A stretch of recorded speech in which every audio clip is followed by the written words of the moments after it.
Hello and welcome to the Ridiculously Good VA Show with Tracy Daviero. If you are a virtual assistant or want to be one, this is the place to learn the tips and tricks you need to become a ridiculously good VA.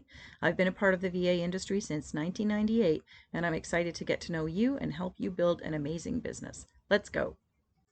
Hello and welcome to another episode of the podcast that teaches you how to be a ridiculously good virtual assistant. Today we're going to talk about marketing, in particular outbound marketing, or what I'm calling reaching out, and how to do it well to get clients. The quote for today is from Zig Ziglar, famous salesman. You can have everything in life you want if you will just help enough other people get what they want. And I love this quote. It speaks to me because as VAs, we're service providers. I often say we're support professionals, and we help others run their business. And that's exactly what Zig is saying here. The more people we help, the better. The better for them, the better for us. So outbound marketing is about finding clients that we can help. So let's go. What is marketing? Marketing is the act of putting your VA business in front of people who could potentially be your clients. Instead of thinking of it as advertising and publicity, which is often how we're exposed to it. I know in my corporate admin work, that's when I was exposed to Zig Ziglar, and it's very salesy. And we talk about advertising and publicity quite often, and those are really scary things, right? We want to think of it more, or at least I try to have you think of it more as visibility and getting clients. Yes, that is sales, and yes, that is putting yourself out there in front of people, but it's not as sort of archaic sounding as advertising and publicity. Marketing really is about focusing on increasing your visibility so that your clients can find you and decide on their own whether they want to buy from you. Why do we need to do marketing in our business?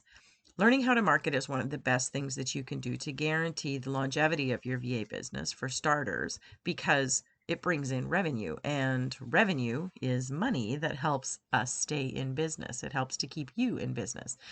But we also need to learn to market because it helps us get good at conversations, which is really an extension of the marketing process. In terms of outbound marketing, or reaching out marketing, what I'm talking about today, it's about having conversations with people. And if you're not good at conversations, there are sort of two things you can do.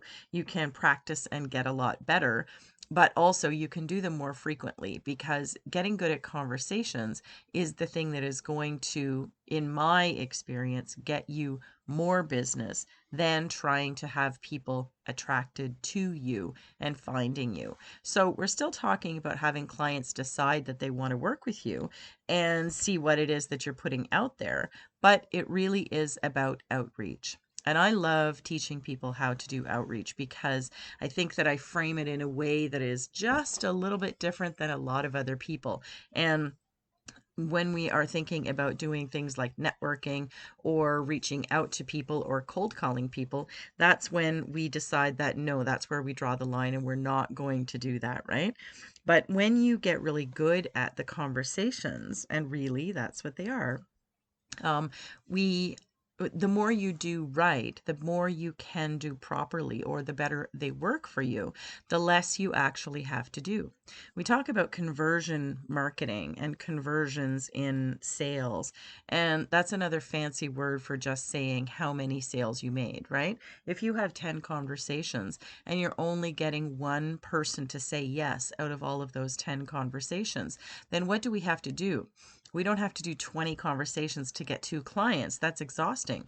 We need to get better at the 10 conversations. So we look at what we're doing correctly, incorrectly. We want to do more of what is working for us and less of what is not working for us. And so when you are having a conversation with someone, whether it's a networking conversation or a discovery call or a sales conversation, you want to really identify what's happening and what's going well for you, or what you would have done differently.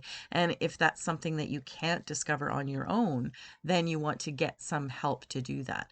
And basically what we want to do is, out of those 10 conversations, we most definitely want to be closing at least 7 or 8 of them. So you're making 10 conversations, you're closing 7 clients.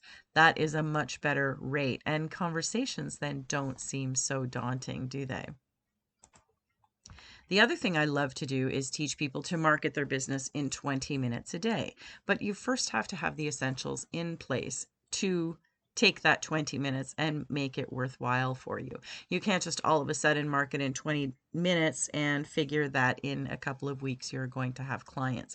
And so I talk about these being the essentials. So what are the essentials? We're going to cover this in this episode of the podcast and in the next episode as well when we talk about inbound marketing.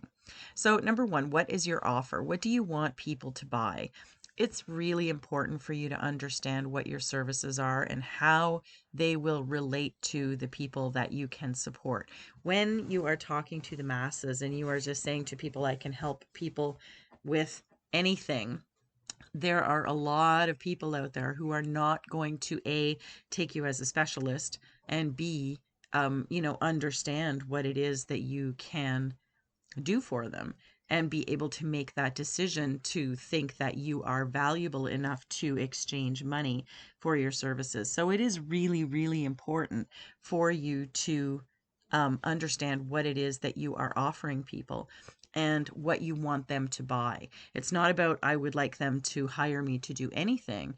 It's that I would like them to hire me to do their social media. I would like them to hire me to do their podcast. I would like them to hire me to do their client care. You want to be really very clear on what it is that you are offering to your clients so that you can have a discussion about it, whether it's in a networking situation or whether you're creating content around it, whatever that looks like to you and whatever that works, however that works. You want people to be able to say, oh yes, Tracy is the person who can help you with your podcast. That is the message that we want other people to be able to deliver for us. And in order to do that, we need to make sure that we're delivering that message ourselves. So what is your offer? What do you want people to buy? That is the number one essential of your marketing. Number two, how much will it cost people to buy it? How much will it cost your clients? And you need to work this out very, very well. You need to understand the budgets of the people that you're going to be working with. You have to understand the viability of their market and what they can afford and what their market will bear. I know that I worked in hospitality for a long time and really banged my head against a wall because the people that I was trying to get to hire me could not afford my services. They didn't have enough of a profit margin to end up having my bill added to, the monthly pile of everything else that they had to pay for. And it took me a long time to realize that that was something that was not really tangible for me. And so the restaurant industry boomed quite a bit after I left and wasn't doing my what I called restaurant consulting or hospitality consulting anymore. But I was already out of it by then, and I was into the internet marketing clients, because what I did was I transferred my skills to a market that was viable. So knowing how much your services are going to cost someone is a really important part of being able to have these conversations, right? You need to be able to talk about budget. You need to be able to talk about how, much time things take or how detailed things are, how often they take place, deliverables that you are going to provide for your clients. What can be their expectations and what is the budget that comes with you being able to help them with that. Number three, who is going to buy it? We talk about all about these people who are making these decisions, but you need to make that decision is who can you best serve? Who is going to buy your services? It's an essential of marketing because, again, if you're just fire hosing all kinds of people with a lot of information about things that they're not interested in, they're not going to hear you. And so marketing is extremely focused. Good marketing is extremely focused, and we are moving always to the people, to where the people are. We're going to meet them where they are, and we are talking to them about something that is very valid to them and is very important to them because they need support with it or because they're using it in their business and they don't realize at this time that they can get support to get it done. So who is going to buy it? This is all about your target client, the people who are going to actually open their wallets for you. Another essential. Number four is, where are they? Like I say, you come to meet them wherever they are. In everything that you do in marketing, you want to find the people who are going to hear you. Not everybody in the world is your client, and certainly marketing is not going to help you find everybody in the world. You need to get very specific for the people that you're working with, but also where they are and who they're spending their time with. We often say in marketing, find them where they're already hanging out online. You'll hear many, many, many business coaches and marketing coaches or marketing professionals say that to you. And although it sometimes can be a little bit frustrating because we're not sure where to find people, it is really important to find some groups or some places where they are spending their time, events, groups, that kind of thing, where they're going to see you and where you can see them. Either or, you want to make sure that you can get in touch with them or that they can see you as you are putting content out there or having conversations with other people. One of the reminders that I always say when we're networking in Facebook groups or whatever the other online groups are is try not to take the conversation offline too quickly, because if you are in the right place, you have an audience where there are a lot of your ideal clients or your target clients. And so if you jump offline with somebody immediately, nobody gets to see your expertise. So it is really important when I say, where are they? Where will they see you? And where can you see them? When you want your marketing to work better for you, you want to put it out there so that people can see you and hear you and maybe reach out to you because you maybe are having a conversation with someone else about something that they need as well. And number 5 is, what will you say to them? A little bit like I was just saying, whatever it is that you're having a conversation about, you want to make sure that that is being seen by the people who are going to be your clients and other people who could either be your clients or refer business to you. So what is it that you're going to say to them? Marketing obviously is a lot about copywriting and content and that type of thing. And we choose our words very, very carefully. But you want to think about what you're going to say to them before they're ever your client, during the time where you are marketing to get their attention and building, that kind of know, like, and trust, and afterwards too, so that you can get referrals and build really, really good relationships with your clients. So those are the 5 essentials, I think, and only when you know the answers to these questions can you start to do some marketing to connect with your clients. If you don't know those 5 things right now, then that's where you need to stop. Just stop the podcast and go and figure those things out and really be clear on them, because everything else you do will be easier. And remember, like I said, the better job you do on your marketing, the less you will have to do, like a lot of things. So there's 2 kinds of marketing. There's inbound marketing. You'll see all these things online if you Google them. Inbound marketing, and that's content that helps people see you and connect with you or reach out to you. So you're attracting them into you. That's inbound. They're coming into you, right? And outbound marketing is actions and content that help you reach out to others to connect with them. So you're reaching out to them. So inbound marketing, they're coming into you. Outbound marketing, you are reaching out to them. And today we're talking about just outbound marketing because there is a lot to cover. And so I just want to make sure that I'm giving you some really good details just about one of those things today. And you can probably guess what's going to be the next topic on the podcast, the next episode of the podcast. So outbound marketing is, as I say, it's reaching out to people, right? And you want to get to do it really well because, again, I'll always say it, the better you do it, the less you have to do it. And of course, it's kind of interesting because the more conversations you have with people, they get easier. And you'll find yourself having a lot more conversations, but they're not going to be as challenging because you'll come to the realization that it doesn't matter whether somebody says yes on this particular call or in this particular instance where I'm standing talking to them at an event. You don't have to get the sale that day because all you're doing is getting better at the art of conversation. And I think it's so important. So networking and cold calling are 2 things that are really highly, sort of considered to be outbound marketing. And that is true. Those are 2 things, networking and cold calling. And maybe you'll say, well, I don't mind networking, but I really don't like cold calling. I'm going to tell you they're both the same thing. You're having a conversation with somebody and they may know nothing about you, right? You reach out in a networking conversation and you introduce yourself, you tell them who you are, you tell them what you do and how you help people, you ask them about their business, you're having a conversation. That's networking. Cold calling is exactly the same thing. You're reaching out to somebody who doesn't know anything about you and you're having a conversation. So I'm not a big fan of cold calling, but I think I'm good enough that I can introduce somebody and say, here is, the reason for my call. And sometimes you can warm call and say, someone told me to give you a call, somebody connected us, whatever it is. Lots of people, I actually got 2 email introductions this week. So that is still technically a cold call. Maybe you call it a warm call, but it's really about networking, right? And building those relationships. So the conversations are all the same thing. So you can label them whatever you want, but really all it is you're having a conversation with someone to see if they need your services, to see if they can afford your services. If yes, then you keep talking. And if no, then you simply move along. And like I say, always look at the conversations that you've had afterwards, analyze them and see what went right, and see maybe what you would have said. Sometimes we say the wrong thing, or sometimes we don't get enough information from the client, and it's not a failed conversation because someone says no.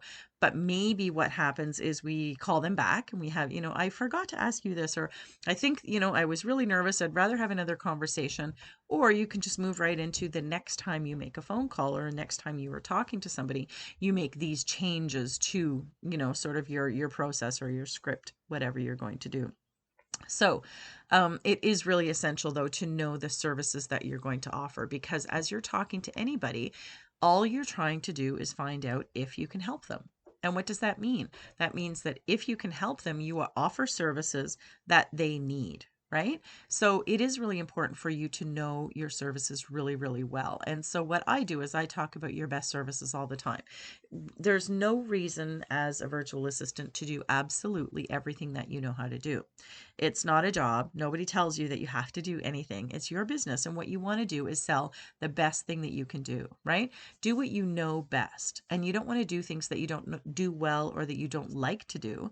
That's not a service I offer, is what I've always told my VAs to tell their clients. I'm sorry, that's not a service I offer. Somebody comes to me for phone answering or data entry or bookkeeping or whatever, I say, oh, I'm very sorry, that's not a service I offer. I'm not going to say yes and then stumble through that service and hope that I make a good impression on the client, or hope that I enjoy doing the work enough that I'm, getting paid enough. There are so many icky things that we can do around things that we don't do well or that we don't want to do.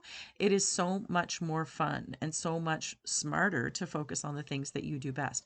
I know how to run a podcast, so that's what I want to provide as a service to my clients, because I know everything about it. I've done my training, I've got my experience, I'm always on the lookout for new things and great things. And I know that there are lots and lots of details, and the people who are running podcasts need me and they can afford me because they're at a certain level where they're providing a podcast to their audience and they're using it as whatever they're using it as in their business. But I know that that's a really high priority for them and they need my services. So therefore, they're going to pay me to do it, right? It's really important. And when you charge when you charge for your best service, when you provide your best service, you can charge more money for it because you can confidently talk about what it is that you know how to do. If I'm in charge of someone's podcast, if that's a service that I'm offering them, I know that I'm going to be the best person that I can be, and I can make sure that I am the expert about podcasts for my client, because they don't need to be. They just need to be the talent. They need to show it up. I need to get really good at audio editing and repurposing content and all of the things that go along, and I can explain to them the importance of doing this and this and this and why we work things the way we do, and enjoy my work while I do it because I've chosen the services that I want to offer. And so being the client's expert means that then they will work with you, they will trust you, and they will refer you to their colleagues as well. Everybody loves to be able to have a conversation and say, who are you using to do this? And then pass along that name because they're very proud that they're working with the best. And so it is really excellent to be able to provide that to your clients so that they can talk to everybody else about you too. And you know what? Get you more business, right? Remember what Zig Ziglar said, the more people that we help to get what they want, that means that we can get more of what we want. And so building yourself into these groups of colleagues is a really good thing to do because it's kind of found business. It's kind of found money whenever we have 10 or 12 people in a group, or 50 or 100, however many. And we are providing a service that they all need because they're being instructed by a coach, or they're in a mastermind, or they're following a certain guru or something like that. And we know that those are that they are doing things that will need the services that we provide. That is really top-notch marketing. All they are is conversations. So, in terms of our conversations, what I want you to do is I want you to ask questions in every conversation. It's not a pitch. We don't want to be pitching our clients. We want to be asking them, how do you do this in your business? Tell me about this. Explain for me a day in your, or a week in your business. What are the things that are causing you stress? What do you need done? What do you think you want to get help with? Blah, blah, blah, blah, blah. What is your what are your deadlines like? What are, how do you work? Do you travel? What are the things that you do on a regular basis? All of the things that you need to know from the client, you simply ask them a question about it. You don't tell them all kinds of services that you offer or things that you can do for them. If somebody that I'm talking to doesn't need a podcast, but they still need a lot of other marketing services that I offer, then I don't want to tell them that I have a podcast special on right now. You want to be really relevant to what it is that they're doing in their business. And so ask questions, but wait for their answers and really listen to their answers. You want to make sure that you are making it all about them. And like I said, if you are a good person who can support them, fantastic. If not, then you want to be able to move on as well. It's not everybody is going to be your client, right? But it is really easy to sell a client on starting working with you when you can do what they need. And never forget what their budget is. Ask them, what is your budget for this service? What are you budgeting to get the service to get this service done in your business, or to get these tasks done? And of course, when do they want to start? There are great questions that you can ask in any networking conversation, but it is really important to talk about those things: time and money, and what is the bulk of what is stressing them out, or things that they don't want to have to learn to implement because they're in some kind of a training or group or something like that. So conversations are what they are, right? It's so important to do them well. Conversation is about asking questions, but also knowing how to guide the conversation so that you can say, oh yes, this is how I help my clients with this. This is one of the services. Oh yes, you need that done. I absolutely do that. So we want to be reassuring them at every turn and every answer of a question that is something that we can help them with, if in fact it is. Other ways to do outbound marketing, I'm just going to touch on these really briefly because I think the one-to-one methods are absolutely the best way to get clients, especially if you don't have a lot of clients right now, and then you would start to grow. But then there are other things that you can do. Sponsorships at events. So you can pay to put your name, at a vendor table at an event or something like that. And you can, all the people in the room. Then I used to have a really good client here who ran an event a couple of times a year with 100 business owners in the room, and they all needed my services, and there were no other VAs who had a vendor table there. So it is really important to look for opportunities like that. If that's your target market, everybody's going to want a VA, but don't forget that everybody's at a different stage of their business as well. So they might not, some of them, half of them in the room might not be able to afford you. So you want to make sure that you're really clear on that. Sponsorship in publications as well. You also want to be cautious with that. You're spending money on these things, right? The outbound marketing, when you are doing one-to-one and doing the networking groups and that kind of thing, is largely not something that you have to pay for, but sponsorship is. Business groups like the BNI or the Chamber of Commerce, and there are a lot of networking groups in local cities. If you happen to be in a local city or a local town like mine, there are lots and lots of business groups around, and so you can look at those as well. You need to make sure, again, that your ideal clients, or that there are viable clients that are there in these groups. Attending events is another big one, and this is something that I have also done and I've watched people do. Is you don't even have to be a sponsor, but if you are paying for a ticket to a business event, obviously you go, you make connections with a lot of people at that event, but then you stand up at the microphone every single time they ask, does anybody have a question? You make sure that you're in line and you say, hi, my name is Tracy Daviero. I'm a virtual assistant and I help business coaches with their podcasts. And then you ask your question.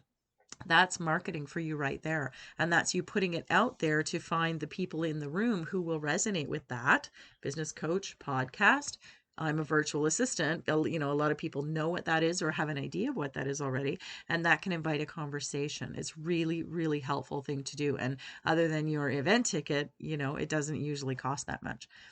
Guesting on a seminar, doing teaching on a lunch and learn, sort of the same type of thing. If you can take the opportunity to get yourself out there and get in front of some business people to talk about how you help them, how you help business coaches with their podcasts. If you can find an audience like that who wants to know more about that kind of thing and say, here's what you're looking for. Here are the things to think of whenever you're asking a virtual assistant to help you with these services. And then you give them 3 or 5 points, that things that they're supposed to be looking for, and red flags and white flags and all that kind of stuff. And you are then able to establish yourself as an expert in front of a group of people. It's really important to look for those opportunities. Social media ads is another outbound type of thing, which I know a lot of VAs are not using because of the cost behind them, which also I tend to agree with. So, but those are other outbound things. So you can see why I say that, for me, I place the most emphasis on the one-to-one stuff, but there are certainly some other ways that you can do a little bit of leveraging and get yourself out in front of the people. And it's so important to know the services you offer, but it's also really important to know who you're trying to get in front of. It's really, really important. Anything where the service provider initiates the conversation is what we call outbound marketing. And that is really what I have for you today on that. Outbound is, it is a little bit more effort because of the one-on-one, because sometimes there's a cost outlay, because it's a little more time consuming, and because you are trying to put things out there that people are going to see, right? So it's a little more challenging, but it really, really does work if you focus on the one-to-ones. And so I want you to, that's my challenge to you, is to go and do that. What are you going to do to market your VA business? You're going to do whatever works for you. Whatever is comfortable for you, but also whatever produces results for you. So I challenge you to try the one-to-one networking and outbound marketing methods, reaching out to people, finding those people, taking those 5 essentials of our marketing that we talked about earlier, knowing your offer, knowing how much it will cost them, knowing who will buy it, knowing where they are, and knowing what you're going to say to them. Those are those 5 essentials. And we'll talk about those again on next week's episode of the podcast. But I want you to get out there and have those conversations with people, but definitely get to the bottom of those 5 essentials to begin with, because you're going to need them for any kind of marketing you do, including inbound, which we talk about next week. So that's all I've got for you this week. I hope you got a few tips about how to do some outbound marketing just a little bit better in your business, and really the reasons why we do it. I think that's my most important message from today. If you would like some help getting your outbound marketing pieces in place, or get better at your conversations, or get your essentials nailed down, I highly, highly recommend that you message me, Tracy, at yourvamentor.com to connect, and we can get you moving. I have helped hundreds of VAs get to the next step in their business doing just these things. And I have the virtual circle registration open now, which is my mastermind. And I also offer private coaching, which gets you faster results and better results as well. Maybe one of those programs is right for you. I'd love to have a conversation with you. That's all I've got. Take care for this week. Bye-bye. Thank you so much for tuning in to this episode of the Ridiculously Good VA Show. Don't forget to subscribe so you don't miss a thing. For more great resources for your VA business, visit my website at yourvamentor.com. I'll see you back here next time.